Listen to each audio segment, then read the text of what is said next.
Well, hello everyone, and welcome back to sort of true crime time with Junebug. That's me, and this is Rocket down here. I didn't think through wearing the black shirt with the black background, and then I also have a black cat. Let's see how it goes with him. The past couple times I've just had to shut him, into the bathroom. So we'll see how that goes. He was just taking a nap, and as soon as I get the stuff out, he's like, "What are we doing? I want to be involved." Anyway, like I said, it's not really a true crime, and sorry about his sounds. Hopefully they're not too loud. I have my little mini series called like Badass Lady Alert or Badass Ladies. This is about a badass, I guess, but it's not a lady, which is fine. It just I will have to make a separate playlist just for this video because it would feel weird to stick this man in the Badass Ladies playlist. And there's, unlike the other ones with the Badass Ladies, there isn't really crime involved in this person's life. Like, crime wasn't necessarily even done to them, but it does heavily involve crime because I actually learned about this man from doing research for other cases I've covered. Now, I do want to note off the top, this is obviously not an autobiography. Don't come here for all the info. You should know that about any video I make at this point. But again, want us to talk about this isn't a real crime. This is just kind of something I found really interesting that involves crime because he actually helped solve many. This takes place in England, but eventually his badassness, as I'm professionally calling it, would like expand the globe. He was badass nearly his whole life, according to my research. Now this takes place about like peak quote unquote badassness is from the late 1930s to 1982 about. So today we are talking about Keith Simpson. It's not a name I had heard of before I started doing like these little true crimes and doing the particular ones I've covered. So let's just dive into it with this Mr. Keith Simpson. So Cedric Keith Simpson was born July 20th, 1907 in Brighton, Sussex. I'm sorry if I pronounced that wrong. Now, I didn't see a ton about his childhood, but I know his dad was a general practitioner. I did not see anything about his mom. And I feel bad because everyone's got a mom. They just mentioned his dad was a doctor and that's it. And again, I didn't really see anything about his childhood. Don't know if he has siblings. I don't know. Now, he went to Brighton, Hove and Sussex Grammar School, and at 17 enrolled at Guy's Hospital Medical School and became a top student. He would graduate and at the age of 25 become a pathology teacher. So I'm currently 25, and this is what I do. I'm joking, I obviously don't get paid for this. This is for funsies. I have another job that's very much not as impressive as a pathologist. So also around this time, which is the early 1930s, he married Mary Buchanan, who was a nurse from what I've seen, and they would go on to have 3 kids together. And I saw that later in life, their son would also become a doctor. Now in 1934, Keith became supervisor of medical legal postmortems, and his first case was with Scotland Yard, which was, I had to Google it, was basically the police headquarters. Now, a few years later in 1937, he became the medical legal advisor to the Surrey Police. Now, this is the police responsible for the county of Surrey in southeast England. I also looked up what exactly medical legal meant, and it's basically the middleman between medical side and the like law legal side. Like I said, pathology, like doing the medical exams to help solve crimes. Basically middleman. Now they deal with many things, like I saw there's lots of paperwork involved, but the big one is like criminal investigations is what they deal with. Now it turns out this was his calling because he became renowned for his postmortems. And again, note, I'm not gonna dive into the nitty-gritty of everything because there is a lot.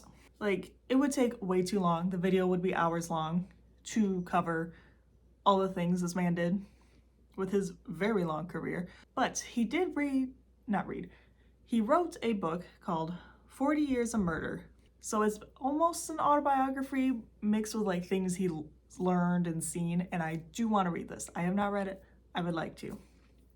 So again, if you want to know way more about Keith, more than I'm going to go into depth, he does have his book. And this book came out in 1978, by the way. Now, back to his career. He was climbing through the ranks very fast. In 1947, the student textbook he wrote a student textbook, which was just called Forensic Medicine. He also wrote it during the war, by the way. Now, he ended up also becoming one of the leading pathologists in Britain after the death of Bernard Spilsbury. And he actually worked on the Crippen case I covered a while back, maybe a year ago. So he was the pathologist for that one. So after he passed away, Keith kind of took his place. Now in 1950, Keith co-founded the Association of Forensic Medicine. And in 1963, he was elected to the Royal College of Pathologists. He's just climbing and getting all them rewards and accolades.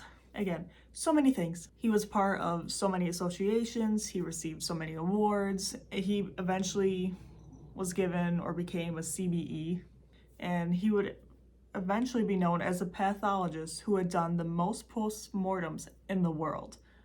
I don't know if that still stands, like to this day, but at the time and for a while, he was the one who did the most postmortems in the world. That's a lot. He also practiced quote unquote regular medicine on the side. Like he had a practice. He didn't just do postmortems. He did a lot to have the title of most done in the world. But he also had a practice, and he taught, and he wrote books. He also had 3 kids and a wife. He also pioneered forensic dentistry. So as we all know from true crime, sometimes, unfortunately, if a body's not gotten to fast enough, they have to be identified with what's left. And a lot of times, it's the teeth. So he pioneered that. He also, along with being the pioneer for forensic dentistry, brought attention to an underdiagnosed form of child abuse, which is called battered baby syndrome. Or today, I see it's now more known as battered child syndrome because it can happen to not just babies. And he would actually eventually give a speech about battered baby syndrome at the annual NSPCC, which is the National Society for the Prevention of Cruelty to Children. Long name, but I like what they're standing for. Now, enough about all the achievements.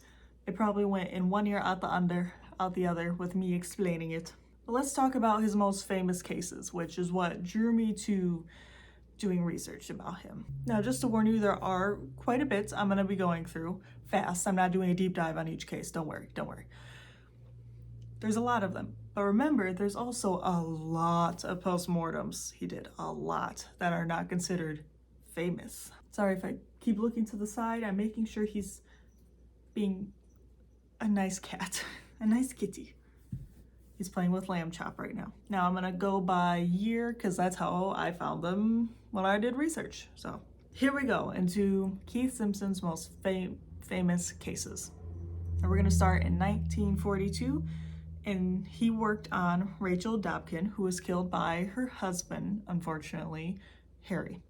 Now, I saw that Harry would actually use the wrong chemical to destroy the body, so he just ended up preserving it. Now, I do want to say when he worked on someone, they're obviously deceased at this point, so he was doing autopsies, things like that. But also in that year, he worked on Joan Pearl Bluff, who was the victim of the Wigwam murder. That's a title. Now in 1943, next year, he worked on the Bethel Green Tube Station disaster. In 1946, he was the consultant for the Chalk Pit murder and worked on Marjorie Gardner. So those 2 different things. Now in 1948, he was very busy. 1948 was, whoa. But he helped figure out the death of 11-year-old king of modern day Thailand. Yes, the king was 11 at the time and it wasn't considered Thailand either, but still quite impressive. He also used forensic dentistry in solving the murder of Phyllis Gorringe And this was the first time forensic dentistry was used in courts in Great Britain. Now, in 1949, he worked on the acid bath murder case, which I covered a while back. This is where I first learned about Keith. Keith Simpson was the one who dug through like the sludgy remains John was just leaving in like his backyard, and he discovered like who the bodies were based off of what he found. So this is this guy. This is where I learned about him from. Now in 1953, he worked on Beryl Evans after John Christie confessed to her murder. Dealing with John Christie, just looking into that's a whole other lot of stuff. I'm just gonna leave it at that. Now in 1956, he worked in defense of John Bodkin Adams, he was a murderer. It's debated if he truly was, but I think he was. Keith Simpson was like instructed to work in defense of him. I don't necessarily know if he wanted to or if he believed one way or the other if John was innocent or not, but he was instructed to help with the defense. In 1961, he worked on Michael Gregston and Valerie Story, victims of the A6 murder, victim of the A6 murder. For a second, I thought it wrote ab murderer. It's A6. In 1964, he dealt with the Lidney murder. Again, don't know what that is. I'm just throwing out the most famous ones he's done to see if you know about them. In 1965, he helped with the conviction of Lawrence Dean, who killed his son with battered baby syndrome. In 1966, he worked on George Cornell, who was killed by the Cray twins, who were gangsters in Britain at the time. In 1967, he was asked by the Canadian government to review the case of Stephen Truscott. And I might do a video on this because it's quite interesting. In 1972, he re-examined the post-mortem findings from Bloody Sunday, which was when British soldiers shot 26 unarmed civilians who were doing a protest march. I don't quite know the nitty-gritty, but it does not sound good. In 1974, he worked on Sandra Rivet, who was a victim of Lord Lucan, and I might also want to do a video on this because just a little bit I read, it was a weird one. He also this year in 1947 did the autopsy for Mama Cass. Would you look at that? Was not expecting to see Mama Cass appear on the list, but she did. In 1975, he worked on Leslie Newson, who was the driver during the Moorgate tube crash, and that was a crash that killed 43 people, including, obviously, the driver. So another tube incident, unfortunately. Now, the last one I have for my list is in 1982, and he worked on Roberto Calvi, who was a Vatican banker who was either murdered or committed suicide. Since I didn't dive into it too much, I think it's debated if what really happened. I think he had a nickname called God's Banker or something like that because he did so much work for churches and stuff. Again, I don't know much about each case, but all of them are very high profile that he worked on. So those were some of his main famous cases. Again, he did so many things, so many postmortems. It's insane.